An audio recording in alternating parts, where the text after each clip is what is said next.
What is up, YouTube? It is your boy Jay Dines. We are back at another video, and today I will be talking about James Harden and the whole Brooklyn Nets thing. Why I think the Brooklyn Nets should not trade a lot of good players off their team to acquire James Harden. But before that, I just want to talk to you guys. The Giants, you know, if you didn't know, the Giants are on their bye week. They also have Thanksgiving, where they basically have 2 weeks until they play against Cincinnati in Ohio. So I'll be bringing some NBA content to the channel because I always wanted to, after I got this channel up to a good amount of subscribers, get a bigger crowd on this channel, I always wanted to make a NBA channel. So I'll be dropping some NBA content on this channel also with some more Giants videos too. So, you know, you're going to be getting a lot more posts out of your boy, you know, so can't wait to do all that. And to start it off, I'll be talking about the Brooklyn Nets and James Harden. So, James Harden and Russell Westbrook were both...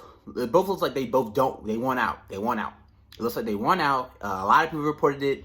It's creditable. It has some very big names like Stephen A. Smith crediting that they both won out. Russell Westbrook, some of his preferred destination was the Clippers. I heard the Hornets and the Knicks. First off, I think the Knicks and the Hornets should stay away from Russell Westbrook. Definitely stay away from Russell Westbrook because they don't have a team around. They can build a team around Russell Westbrook to at least get them. They're going to probably get to the playoffs, but they're not going to do nothing crazy. So I think those two teams should definitely stay away from Russell Westbrook. And with James Harden, he would like to go to the Brooklyn Nets with Kyrie Irving and Kevin Durant. First off, the Nets are going to have to give up a big haul to acquire James Harden. And I think the players that they have are going to, or they're going to have to give up to acquire Harden, it's not worth it. It's not worth it. Caris Levert. Now, Caris Levert last year against the Boston Celtics, had an amazing game. I think he scored about 50 points. I don't remember, but he had an amazing game. So he's a very good player. Spencer Dinwiddie, when Kyrie Irving was out, was balling. Took those guys to the playoffs. They still made it to the playoffs, even without Kyrie Irving and Kevin Durant not playing this year. Jared Allen. Jared Allen is basically the new age DeAndre Jordan. He rim protects, he rebounds, can catch lobs. That's Jared Allen in a nutshell. Those three guys and some picks are going to they're going to have to get put in the trade for James Harden. And I don't think the Nets need to do that. I don't think they need it. The Nets already hit the jackpot when they got Kevin Durant and Kyrie Irving to come sign with them.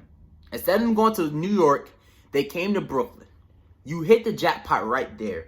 There's no need for you to actually end up trading some guys who've been there already, who's been around the building, I know that guy, that's Caris. I know that guy, that's Spencer. These guys already known each other and have created a brotherhood in Brooklyn already for the past couple of years. They were there. Caris Levert was there when the Brooklyn Nets were nothing.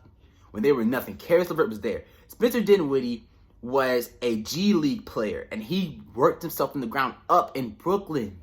Jared Allen, I think he's from Texas. I think that's the college he went to. Has formed into a pretty good, valuable player on a championship team. And I don't think those three guys should get shipped off to Houston for you to acquire James Harden. It takes away your bench. It takes away some of that defense. Because, you know, James Harden can play defense, but he doesn't give out his 100% effort on the defense side of the ball. And Harden is a ball-dominant player. Kyrie Irving, honestly, he's ball-dominant, but he wants the ball in his hands also. I think with those two guys, they're going to be fighting over the ball. Not physically, but like verbally fighting over the ball. You've seen what James Harden did to Chris Paul back when he was in Houston around 2015, 2016 time.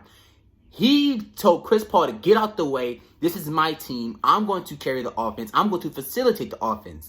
And Chris Paul ended up getting traded for Russell Westbrook. And you've seen how that went. Russell Westbrook's a ball-dominant point guard and was playing against James Harden, and it did not work. It did not work. And Mike D'Antoni has joined Steve Nash with his coaching staff in Brooklyn.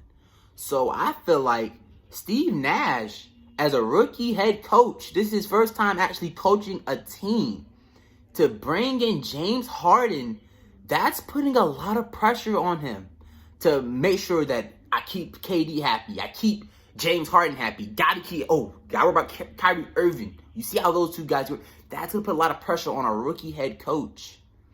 I don't think that it will be worth trading away Karras, Spencer Dinwiddie, and Jared Allen and some picks, a whole buttload of picks. You already seen how it went.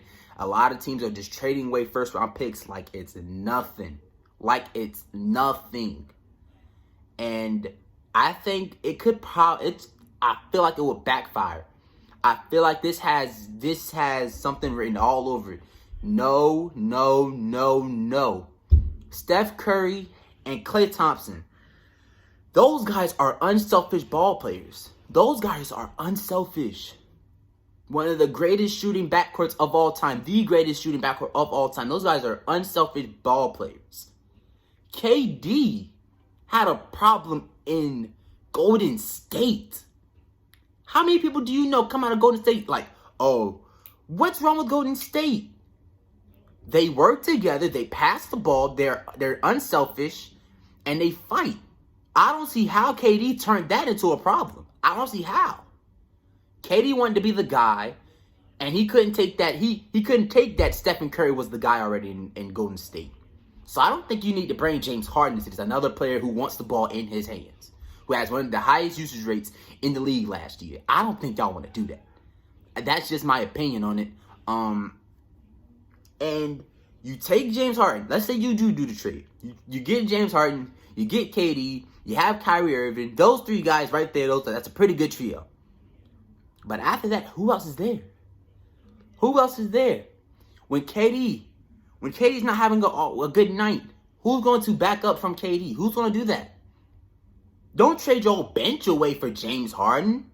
That's not smart. These are championship caliber players that y'all can root. KD, you want a title. Kyrie, you want a title. Y'all guys can lift these guys up into championship caliber players that can help y'all win a title this year.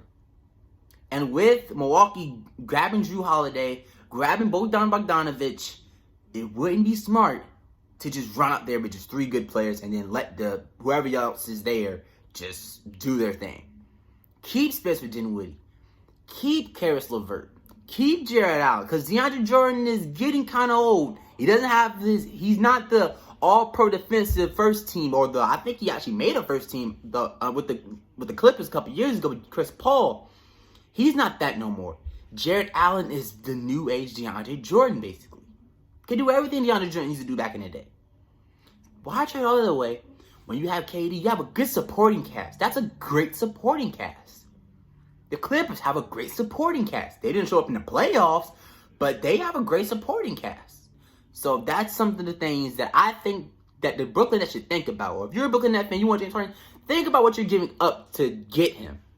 You know, don't gut your whole team. Don't knock off. Don't just say, oh, Spencer Dinwiddie, we can trade him. We ain't going to feel nothing. We can trade Caris LeVert. We can just trade Jared. Those are very good players. Very good young players. So when KD is gone and Kyrie is gone, those guys are going to already have that championship DNA or that playoff DNA. I won't say championship, but I would say playoff DNA.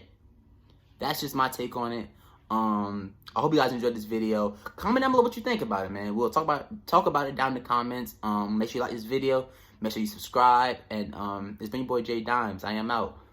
Peace.